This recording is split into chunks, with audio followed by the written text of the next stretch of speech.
30 വയസ്സിന് താഴെയുള്ളവരിൽ വിഷാദവും ഉത്കണ്ഠയും മൂർച്ഛിക്കുന്നു. കൂടുതലും പുരുഷന്മാരെന്ന സർവേ. എങ്ങനെ വിഷാദവും ഉത്കണ്ഠയും മൂർച്ഛിക്കാതിരിക്കും? കുടുംബത്തിൻ്റെ പ്രാരാബ്ധം, കല്യാണം, മുൻ പ്രണയ നൈരാശ്യം, സാമ്പത്തിക പുരോഗതി കുറവ്, അങ്ങനെ 100 കൂട്ടം പ്രശ്നങ്ങളുമായിട്ട് പുരുഷന്മാരിങ്ങനെ ഓടുമ്പോൾ എങ്ങനെ വിഷാദവും ഉത്കണ്ഠയും മൂർച്ഛിക്കാതിരിക്കും? പിന്നെ പ്രായവും കൂടി വരുന്നു പോരെ. ഇത് പെൺകുട്ടികൾക്ക് എവിടെയെങ്കിലും കെട്ടിച്ചു വിട്ടങ്ങ് പോയാൽ ആൺപിള്ളേരാണ് കടന്ന് ഈ ദുരിതങ്ങളൊക്കെ അനുഭവിക്കുന്നത്. പെൺകുട്ടി ഏതെങ്കിലും മറ്റു വീടുകളിൽ ചെന്ന് കയറും.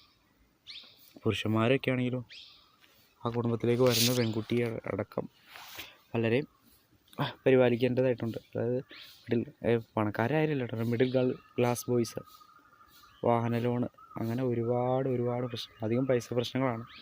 അതുകൊണ്ട് ഉത്കണ്ഠയും വിഷാദവും കൂടുതലായിട്ടും പുരുഷന്മാർക്കാണ് കൂടുതൽ.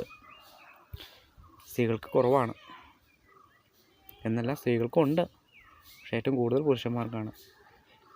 ഏറ്റവും ഫാമിലി പ്രോബ്ലം ഈ പൈസയുടെ വിഷയവും പുരോഗതിയും തൊഴിലില്ലായ്മയൊക്കെയാണ് മെയിനായിട്ടുള്ളത്.